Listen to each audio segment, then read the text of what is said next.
various programs and institutions.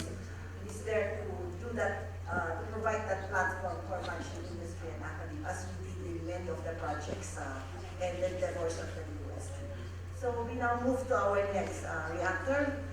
May we now call the President of the Philippine Association of State Universities and Colleges, Dr. Tirso Ronquillo. Sorry, I can't do it.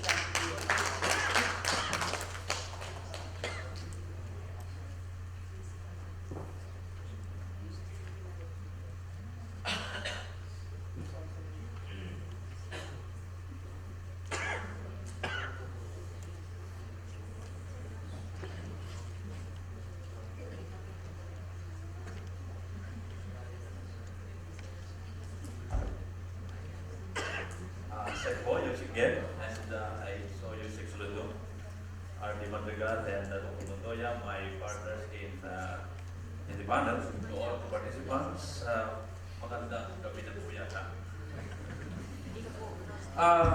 Ours is a sector of 111 state colleges and universities with around 1.3 million students per year, producing around 300,000 graduates every year.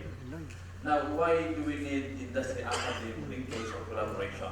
Whether in terms of financial support or technical support or whether human capital development. We should know that the government's expenditure for education is roughly the average in the past years of 3.5% of our GDP. And out of that, only 15% is for SUCs. So it will add up to 0.38% of the GDP for SUCs. And of course, based on our discussion starting this morning, we're expected to deliver more. That's the sad thing about it. In 2020, in particular this year, we proposed a budget of 116.67 billion before DB. And what was granted was about 64.8 billion. Which is around 56% of our initial request. Out of the 64.8 billion, 67% is for PS, meaning pasweldo sa tao. And around 16.5% is for MOE, maintenance and other operating expenses. And roughly around 16.5% is for capital outlay. And in that 16.5%, we understand that it's for access to provide classroom for our students. And we assess that in our budget, around only 3% of the budget for SUCs are allocated for research. That's why we really need more industry-academic collaboration. Now, this really is a challenge. In the budget of 64.87%, 3% of which is for billion, 3% of which is for research, how can we deliver more? That's why we are thankful of some even private organizations or even private companies. And of course, our partners, the DOST, with their projects with SUCs. Now, with these challenges, PASOK, the Philippine Association of State Universities and Colleges, last year launched what we call PICC or PISI, platform for innovating SUCs for Industry 4.0. Basically, it has 4 strands, so I give myself 3 minutes. More, you say. You say, staring at me, sorry folks. That PISI, that platform for innovating SUCs, has 4 strands. First, innovation diagnostics. We know, admittedly, SUCs are at a different level of development that we need to improve somewhere. There are members of SUCs who are at level 1, some are at level 2, and very few are at level 4. Of 111 SUCs, as per set criteria, only 20 of us are at level 4. So meaning we are those who are expected to deliver more as per our GII requirement. Now, the second strand, we know that in that diagnostics, we would like to acknowledge STRIDE that supports PASOK in our drafting of our diagnostic tool that prescribe or that will determine the readiness of our SUCs in terms of participation to innovation activities of the government. Now, we already have drafted the tool and we already have subjected our SUCs in that diagnosis. And hopefully by this quarter, we can be able to release or see the results.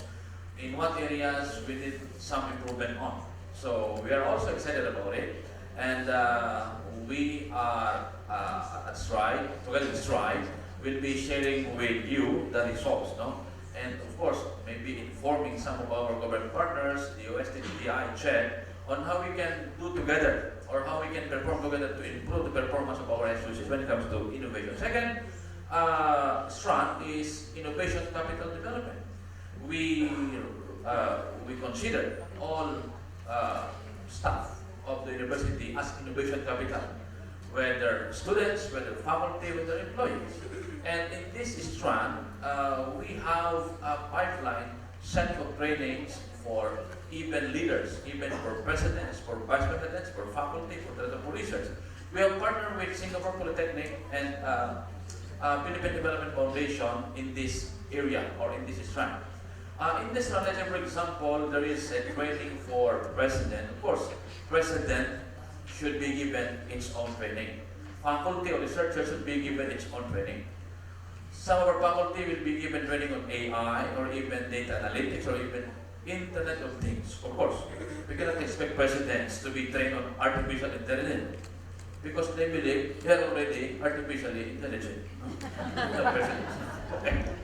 So that's our second strand. The third strand is on inclusive or innovation ecosystem that we are challenged. We are speaking of innovation since this morning.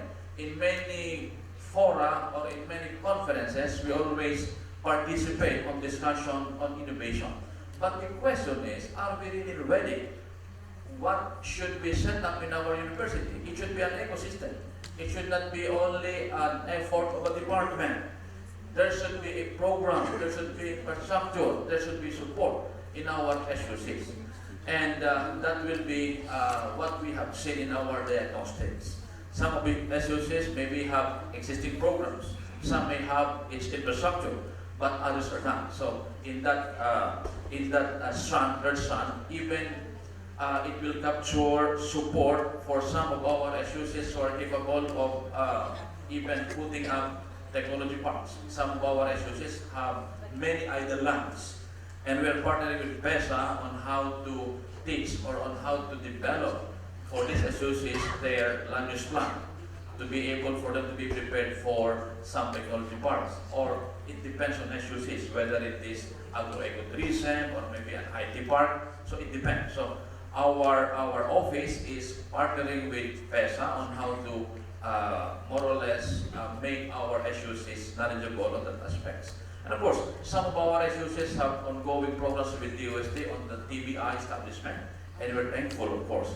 So we believe that in programs like this, or with these programs, we'll be able to develop innovation ecosystem in our SUCs. The last strand is inclusive collaboration or collaboration with industries. That's the last strand. Now in the second strand, that is on the development of our innovation capital, our goal is to partner SUCs who are capable of doing research with the industry. Let's say you, SUCA, is telling the world that you are good at IT. SUCB, you are good at engineering. SUCC, you are good at agriculture. Then may you group yourselves and together solve problems of the content. So that's our direction. So our association, our office is even talking in different regions. So of course, different SUCs in different regions have different risk areas and have different clients, or should we say industries located. So that is our goal in that strand. So hopefully by the end, the PICC program, which is supported by Stride and supported by Singapore Polytechnic in cooperation or coordination with TTI and DOST, is, should I say, not a year program. It is multi-year program, and we are now in our second year. And hopefully, the results of our diagnosis would give us direction. Our goal is to have intervention that PASOK would give some support. Let's say after the diagnosis, we found out that this SOC should be given support in this area. So we will be looking for partners so that we can be able to empower them. And all together, we'll be able to participate in this innovation ecosystem development for the country. Thank you very much. Thank you very much, Dr. Roquillo, for sharing with us the PASOK strategies to develop the innovative capacities of our SUCs. And DOST, we are one with you, and we are partner in pursuing those strategies and reaching the goals of our SUCs. So we move on to our next reactor from the private sector. We have no less than the President and Managing Director of a very innovative company, 3M-Philippines. May I now call Mr. Ariel Lasaman.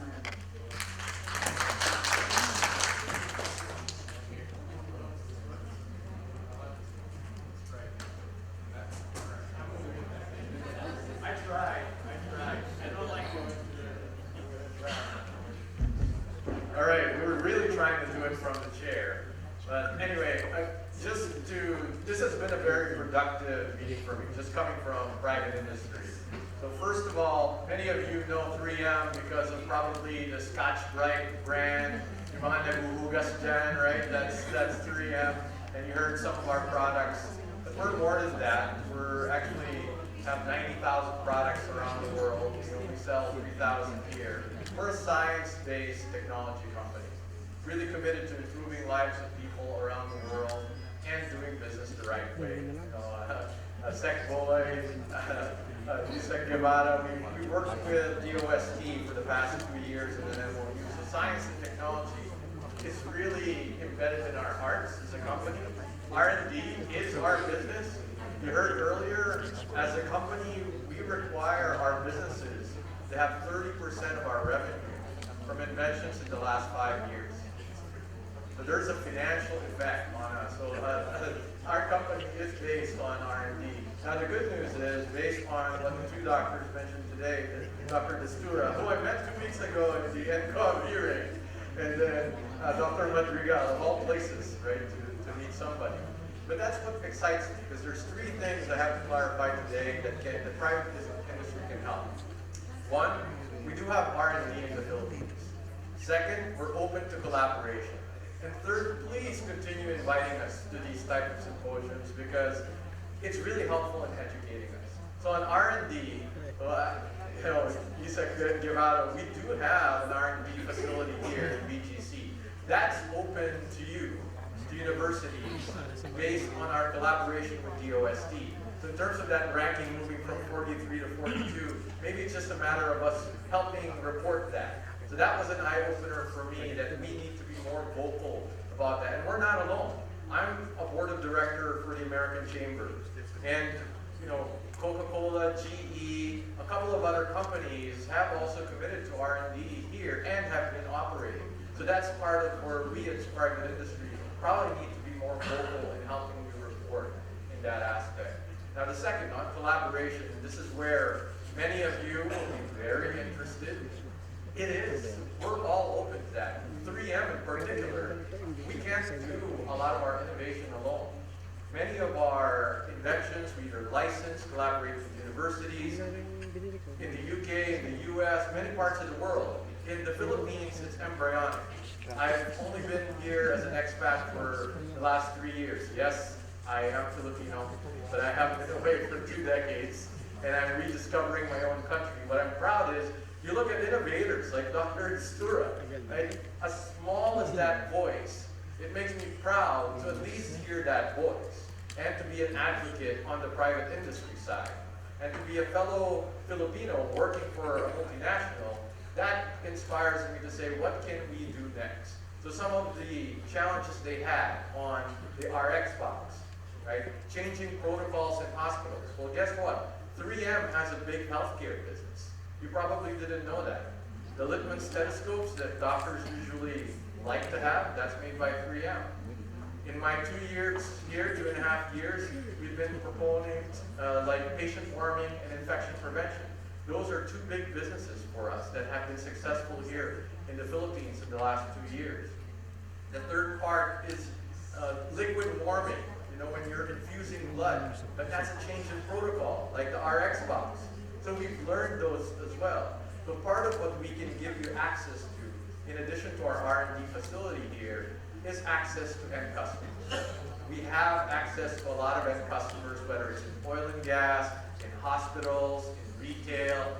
We can give you that access so that we can collaborate, you know, especially if it helps the Filipino lives. Right? So yung mga hugot lines, we have an answer to that. Even on funding, iba hindi na kayo kailangan umiyak para you're just talking to the wrong people. Because I'm also co-chair of the U.S. American Business Council. That's an organization promoting business between American companies in ASEAN, not just in the Philippines, but in ASEAN.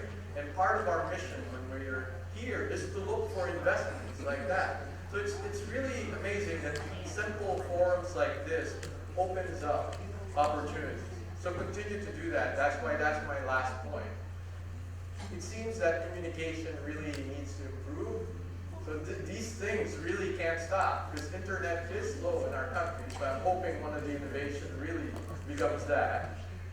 But it's important to really have collaboration. I'm thankful to our presenters on doing that, opening up our eyes and giving us as multinationals another platform to really help and operate here in the Philippines. So thank you. Thank you, Sir Laksamana. So calling all our researchers and scientists, please get Mr. Laksamana's contact details. It's open for collaboration, funding, very important funding, and access to the many facilities that TN has in the country. And we are also happy to there's actually an R&D facility of TN in the country. So we will see the movement of the Philippines in the GII scale. So moving forward, we now have another reactor. He is known as Ms. Dr. Melinda Abadisio Palencia, currently a full professor of chemical engineering at Adamson University and Chief Operating Officer of the first spin-off company of Adamson University Technology Commercialization Program. Dr. Palencia. Thank you. Pleasant good afternoon. I'm representing the academic sector, which is more of the faculty members who have the courage to follow the footsteps of Dr. Distura of entering into the world of technopreneurship.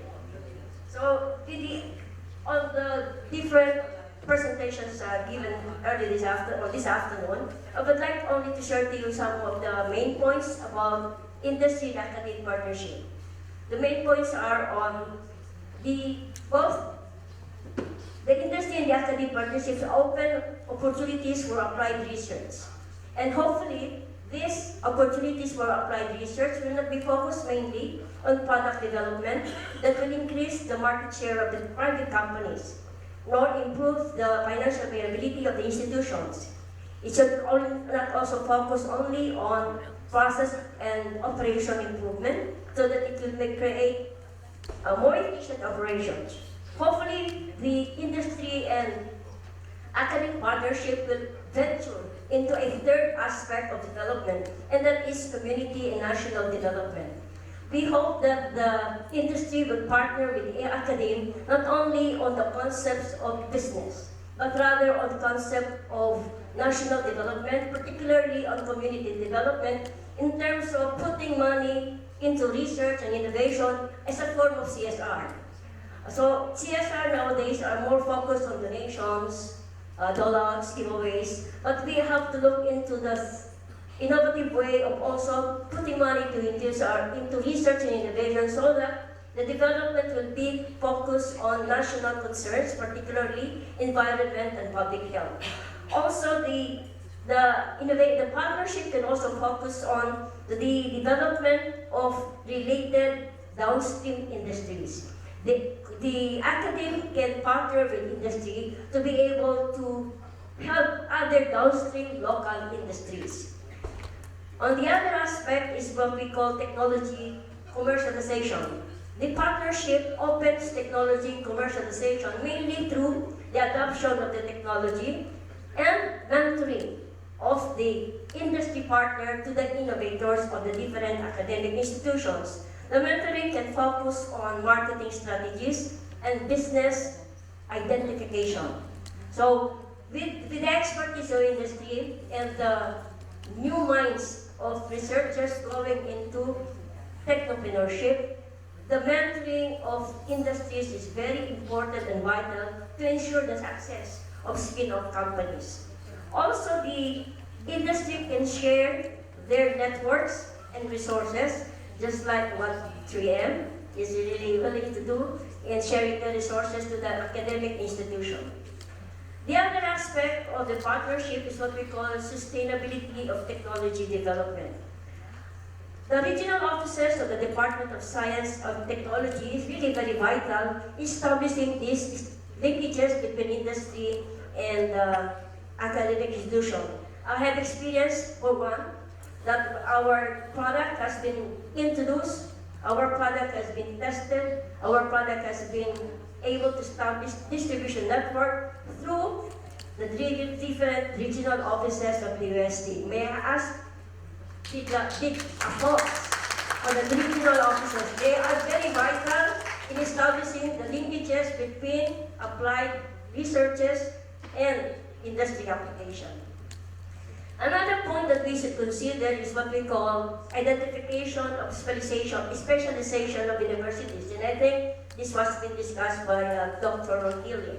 I think it is high time that the university should be able to focus on its own strength, so that innovation and researches should be able to be applied in addressing a certain concern and addressing a national developmental issue.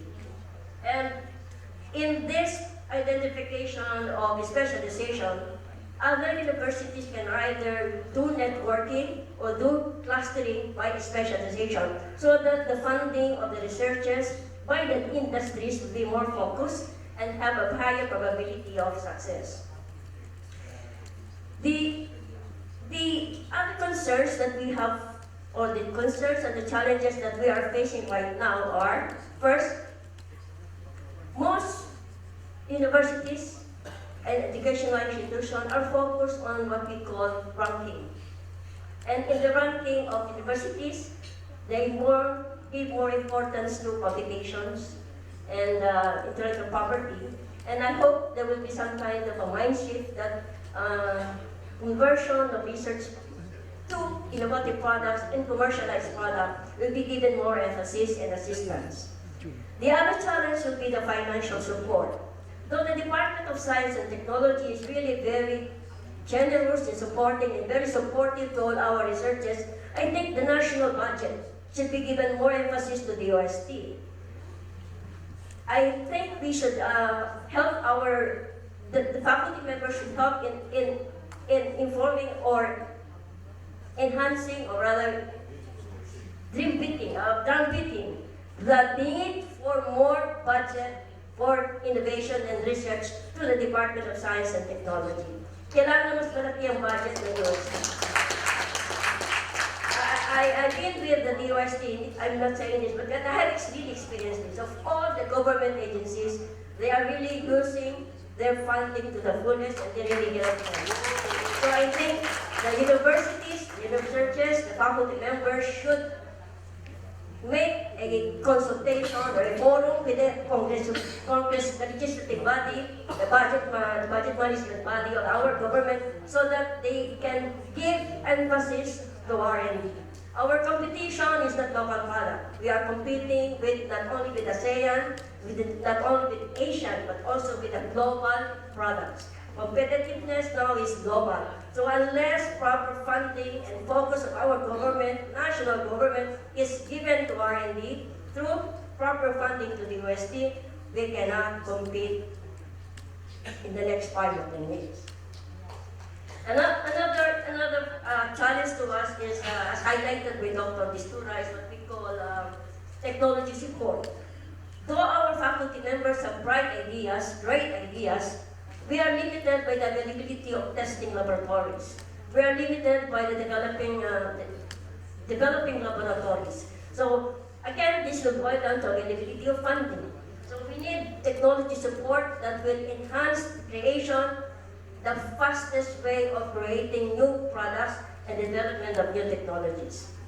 And again, another biggest challenge is our innovation, R&D friendly policies of the HEIs and of our national government. So all of this, without all of the support, even if there will be active partnership between the academe and in the industry, all this support will be needed to be able to sustain our innovative path, our innovation growth, and ensure that our Philippine technology will become competitive in the next 5 or 10 years. Thank you. Thank you very much, Dr. Valencia, for sharing some of your recommendations, the challenges that we are facing, especially in technology development. We take note of your call to have more funds for DOST. We hope you will echo that to your congressmen and all the supporters, so we can get a bigger budget in the next year and the years to come. So we now come to our last reactor, our very own Dr. Jaime Montoya, the Executive Director of the Philippine Council for Health Research and Development. Thank you. I don't think it's good or bad, but to be the last speaker in this very successful forum I don't want to be anticlimactic, but I'd like to probably just synthesize what has been discussed by our panelists and also proceed to the learnings that we've gotten based on the experiences of the likes of Dr. Destura and the reviews done by Dr. Madrigal. So first of all, I come from the health sector, and I'd like to discuss first some changes in paradigm. The healthcare industry in the Philippines is basically the R&D component is mostly foreign-based. For the pharmaceutical companies, for example, most of the R&Ds are based abroad. It doesn't happen here. The pharmaceutical companies here in the Philippines are really more into the assembly, packaging, but the raw materials are actually taken from other countries. The R&Ds happen elsewhere. The paradigm shift there is that I think we have to facilitate and encourage our local companies, how small they may be, to engage in R&D. My experience is that most of our companies are very calculating in terms of risk. They're no risk takers or low risk takers. Because of that, we become late adopters. You know, in the cycle of adoption, you have innovators, you have early adopters, you have late adopters. We actually belong to the late adopters. It's really seeing that it succeeds first in other countries before we take the lead. But I think if you want to really compete and take the pioneering step, it helps to be the first. There's always an advantage of being the first. Maybe you have to learn from your mistakes. You have nothing to start with. In fact, you don't know what mistakes you have to learn from. But because you're the first one, you have the bragging rights, and everyone follows after you. For example, as a case in point, this NCOV situation, there's a mad rush for developing the good diagnostic test for NCOV. But for example, and Dr. Destura will probably know about this, you have to think differently from the rest. So most of the people are talking about detecting the virus in the blood.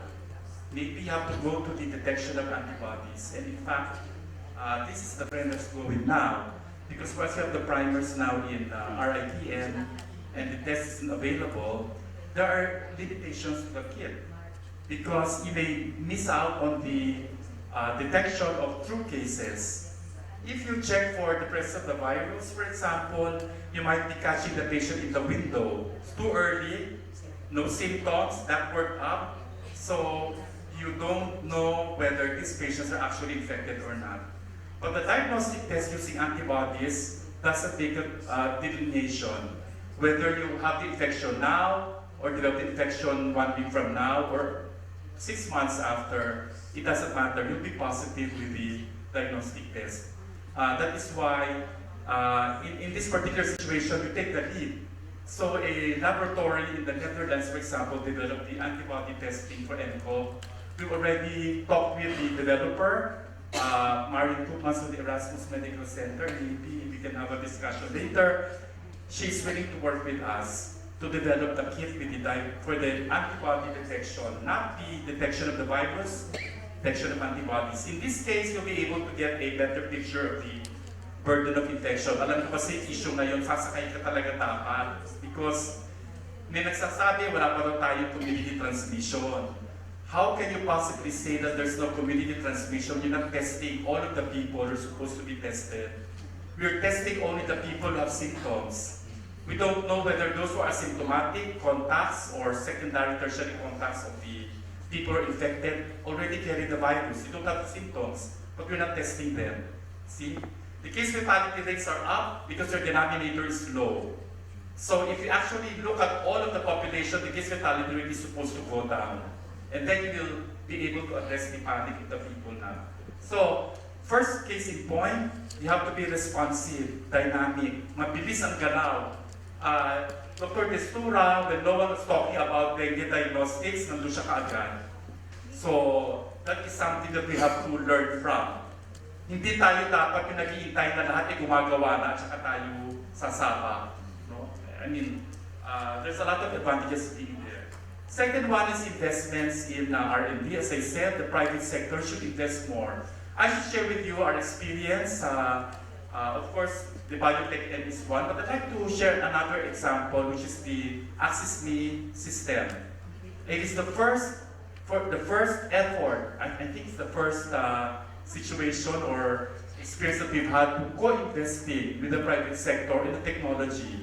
And this is an e-implant, which we partnered with Orthopedics International. I can say we pioneered in this aspect because even NETA doesn't have a public-private people partnership when it comes to R&D. No? They only talk about buildings, infrastructure, but not for R&D. So when it came to them, asked for policies, they said, kayo gumawa ng policy, hindi namin alam yan. So we did that, and we took the risk. And of course, magandang sabihin kasi ito sa success story. No? So we have the e-implant. It's tailored to the Filipino, not to the Americans, not to the Caucasians. It's tailored to the Filipino. It's 40% cheaper than the commercial counterpart.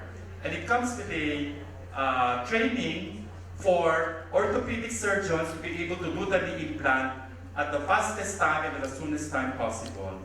So it enables people to access technology on a wider scale. If you remember, President Estrada went to Hong Kong just to have a knee implant. Maybe now, if President Estrada had the same problem, hindi na kailangan siya pumunta ng Hong Kong. Nandito na. So we can do it here.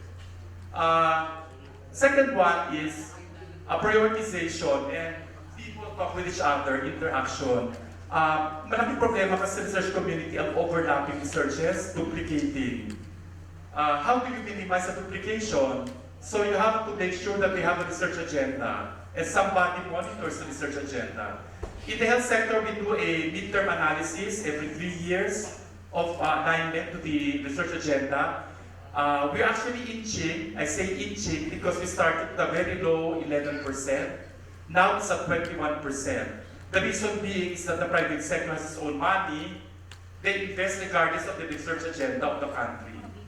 But there is a leverage there because bago ka makagawa ng research sa isang bansa, kailangan talaga ng or the Filipinos to benefit from it.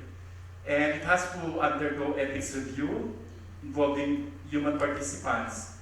Pagpunta kayo sa ethics review committee, ang unang lang tatanungin, ito ba ay may benepisyo sa Pilipino? Pag wala, forget it. Hindi siya magagawa. So doon kami pumapasok in terms of influencing the private sector to actually invest on areas that are really relevant to the Filipino need. Kung ano yung kailangan ng Pilipino, yun ang gawin nyo. Because before, they come here to do clinical trials, because it's the fastest way and the easiest way to recruit patients. But they don't necessarily consider that the product will be of benefit to the Filipinos. So, nag-participate sa trial, pero hindi ba tayo mag-benefit? So that will be an ethical issue, and that goes into the ethics review process, and we steward that. We have to be realistic. Kaya ba natin gawin lahat ito? Do we have the critical base of researchers? Kasi having all the money in the world is one thing, but who will do it is another thing. Yan ang problema namin sa DOST. So may pera, pero minsan yung nag-research ay the same people over and over again. And if I should mention the points raised by Dr. Madrigal and Dr. Destura, we have to really expand our base. So paano mangyari ito? We need to have champions like the likes of Dr. Destura, Dr. Madrigal, to share to people that, you know, the best thing forward for the Philippines is not to be a movie actor or a boxer or basketball player. I need to be a scientist kasi that's where your gray matter will really work. It wasn't sabi ko ng gray matter yung tatlo. Pero sabihin ko, I think it's more challenging and more exciting. No? So, having said that, we have the success stories, also learning from our long process, the RX box. We learned a lot from the RX box. But the RX box came from a vision that is to make sure that each Filipino have the best access to quality healthcare, to make all Filipinos able to see a doctor in their lifetime. Can you believe na 6 out of 10 Filipinos don't see a doctor in their lifetime? Or 5 Filipinos die without seeing a doctor? Because, you know, far-flung areas, doctors are in the city. So ito yung vision. Kaya lang, hindi ganun kadali. Kasi we have to have the connection in place, Wi-Fi, etc. Anyway, having said that, I think we all agree that this whole exercise is needed because we have to learn and we have to move forward. And I think the DOST is in a good position to lead this. Before, we were a voice in the wilderness. Now with a voice with the whole of community, whole of government. It's now realized that S&T, R&D is really the engine for national growth. So I should end at that point and hope that we learn from all of these sharings, not only from the government side, but also from the private sector. And let's all work together to move this country forward, to move our country forward to greater heights. Thank you very much. Thank you very much, Dr. Montoya. So that summarizes the whole session. So I'm very happy that you stayed. Siguro sinabi niyo rin, mabuti na lang nag-iwan ako at hintay ako until the end of the sessions because we had learned a lot from our speakers today. So let us all give a round of applause to our speakers, Dr. Madrigal, Dr. Destura, and to all our actors. Maraming salamat po. That ends our session for today.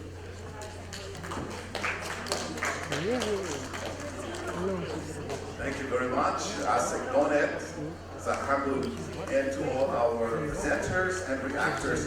We will close this formal gathering also formally.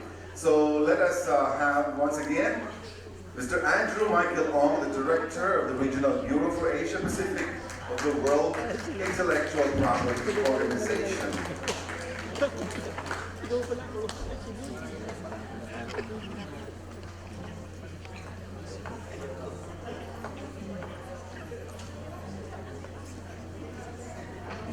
Hello, maayong gabi sa itong tanan. Good evening, everyone. I know this is very late in the hour, so I will not, I have some spot that I'm not going to present it to you. I just want to say that this should not be a closing because I think this is more of a send-off because this is the start and continuation of the conversation, which is a whole of government approach. But before I do that, I think we should thank Secretary De La Peña. He's there. Thank you so much, sir. A very valuable team, Yusek Guevara and everyone, Director Egay, Garcia. for making this happen and for converging everyone. I will just leave you with one thing, but before I do that, I just want to say that working with the United Nations, which is the World Intellectual Property Organization, we see things from the perspective of many countries. And one thing that is really a stumbling block towards innovation is because governments or entities or private sector work in silos. So I guess the message here, when we talk about whole of government approach, is that we are going to break those silos and we're going to start building bridges toward each other. So we work across agencies, departments, and entities. And I think that's what we're doing right now. And as long as we continue working, we solve problems, we don't make it stop us from doing the convergence, I think we're going to go great heights. One of the things also that I learned in this conversation today and yesterday was that we will start branding the Philippines as an innovation nation. And in the Filipino innovation, not just here but also abroad, we will start tooting our horn in WIPO, in the United Nations, and the embassy. The Philippine mission is one with us. So that's the second thing I'd like to leave with you. The third thing I think is that when we talk about innovation, we're talking about simply change. Change is difficult, change is always uncomfortable, but we have to do it. So all of us are going to be agents of change. So please do that and be agents of change for innovation. Thank you so much. See you all again. Also, let's like to hear a few words from the person who paid for our stay here.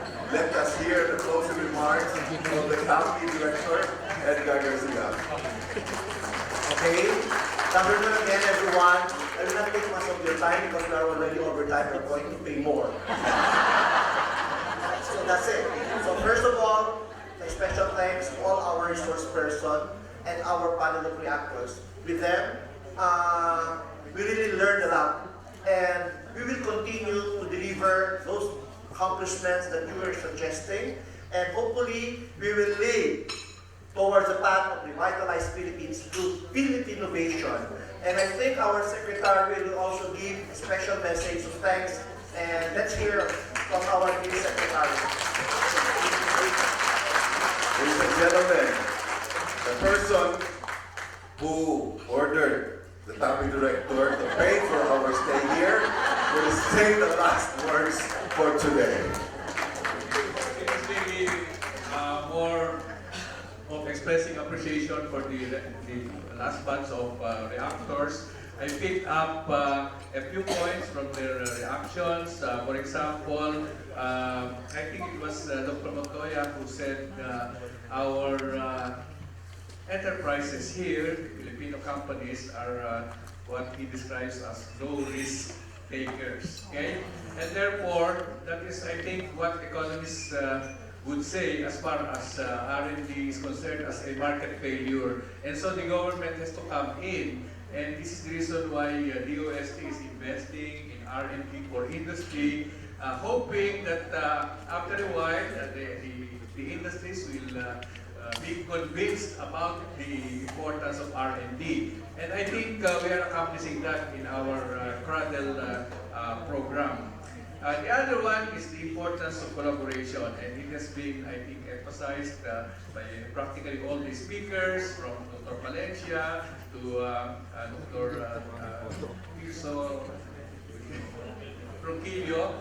And so we are really putting more effort in motivating our companies to collaborate with industry and with academia and government. The third one has something to do with the presence of Ariel here. And what I'm trying to say is that we should take advantage of the presence of multinationals, which are champions of science and technology.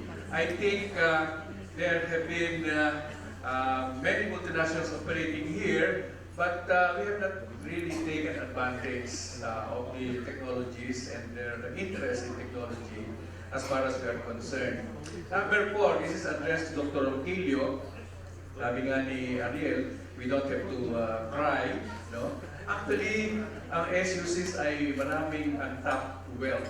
Okay? Of course, ang UP nag-umpisa na. na kinomercialize yung kanyang mga lupa. Pero marami din ako nakita ng ibang universities na nag-commercialize. Alam niyo, nung araw, ako ang taga-salita tungkol sa commercialization ng land ng UP, pero ako'y binubu. Okay? Pero I have to explain that this is not commercialization of education. This is putting into good use the real purpose of the land grant. The land grants were given so that the universities will have income. Okay? Pim, umalis na ba si ay? Okay. Okay, anyway, ang comment ko lang dito, the semiconductor and electronics industry has been here for a long time. Our high rating for output is attributable to a large extent to their high technology exports. But, parang walang Philippine brand na electronics. Sa tinagam-tagal ng panahon nila dito, ng mga electronics company, meron bang, of course, sila may-ari nun. Hanggat hindi yung Filipino company siguro nag-produce, hindi naman tayo kilala as a producer of electronics products. Kasi wala namang consumer product na sana meron namang Innovation ng tatak, pero malayo pa siguro yun. And lastly, the importance of disseminating information. So, tuwa-tuwa ako kay Dr. Valencia nung pinagsisigawan niya na yung mga regions, tinutulungan siya mag-disseminate ng information. And I think that's how we should work together. And finally, thank you then for your call for advocacy so that science and technology will have a bigger budget. You know, I don't know, I don't know how else you can do it, okay? But we should keep on trying. Sabi ko nga, kanina umaga, after 3 years, walang increase. For my whole tenure as a secretary, nakakahiya na dahil flat. No? Buti pa ng araw, pataas ng pataas. Pero ngayon, since 2016, we are in the same level. Kailangan ng tulong kung sino man ang pwede natin hingin ng tulong. But really, I think it is really high time that we should get a bigger allocation for science and technology, research and development. Sorry, ako'y sumingin pa, dapat hindi na. Pero hindi ko lang matiis dahil maganda yung mga narinig ko. Thank you very much. Thank you, sir. We started this event this morning, or even yesterday, and the room was full. I look at the room today, and there's only a handful. It could be a cause for disheartening us, but I think looking at you who have just received the best pearls of this conference, I think we have reason to be hopeful for the country. Because from this small group, we can be a bigger group, right? And we can be a more determined group to push for Philippine innovation, the country's all-of-government approach to converting the Philippines into an innovation nation.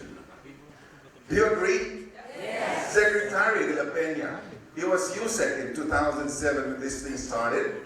He's still here. When he heard about the GII, he could not sleep. After today, I think he will have more sleepless nights, thinking about how to put things together and how to have more people receive the pearls from science and technology. So, ladies and gentlemen, the room is now warmer because they shut off their conditioner. But give yourselves the loudest applause because you stay on to the end. Richard Burgos, the Director of Science and Technology Information Institute, thanking all of you for joining us today. Look forward to seeing you again.